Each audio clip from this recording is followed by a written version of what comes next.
کسی نے سوال کیا اقامت کے بارے میں بتائیے، اقامت کب کہتے ہیں؟ عورت اقامت کیوں نہیں کہیں گی؟ اقامت نہیں کہے تو کیا کہیں؟ دیکھیے اقامت تو کہنا چاہیے، نماز کھڑی ہو رہی ہے اعلان ہوتا ہے.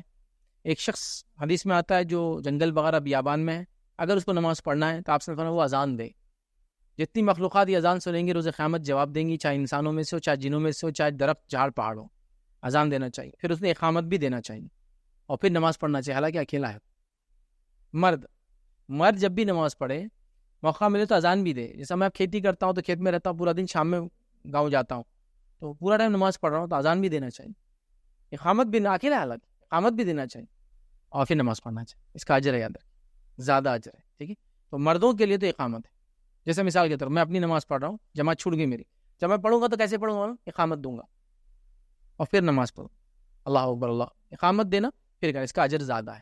کیا اس کے بغیر نماز دیتی؟ نماز ہو جاتی بھائی، اس کے بعد اقامت دینے سے اجر بڑھ جاتا. عورتوں کو چونکہ باجماعت نماز پڑھنا فرض نہیں ہے، واجب اور ضروری نہیں ہے. عورتیں باجماعت نماز پڑھ سکتی ہے، عورتیں مسجد آگے نماز پڑھ سکتی ہے، عورتیں عیدگاہ میں نماز پڑھ سکتی ہے، عورتیں مردوں کے پیچھے نماز پڑھ سکتی ہے، اس میں کوئی حرج نہیں ہے. لیکن عورتوں کے لیے یہ واجب نہیں ہے، ضروری نہیں ہے. چونکہ واجب نہیں ہے تو ان کے لیے اقامت بھی نہیں ہے، ان کے لیے اذان بھی نہیں ہے. ان کے لیے وقت کا ہونا ضروری ہے.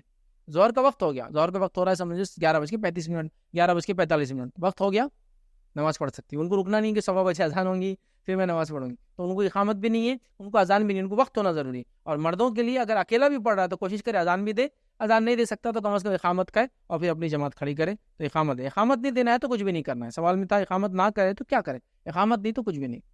اللہ اکبر، نماز شروع. بس نیت آپ کی کہ میں نماز کون سی پڑھتی ہے کافی ہو جائیں گے، لیکن اقامت کے ساتھ ہی نمازیں پڑھنا چاہیے. اگر آپ دو نمازیں ملا کے بھی پڑھ رہے ہیں تو اقامت دینا ایک کی، پھر وہ نماز پڑھنا، پھر اقامت دینا دوسری کی، پھر وہ پڑھنا. ہر نماز کی چونکہ الگ اقامت ہے. کسی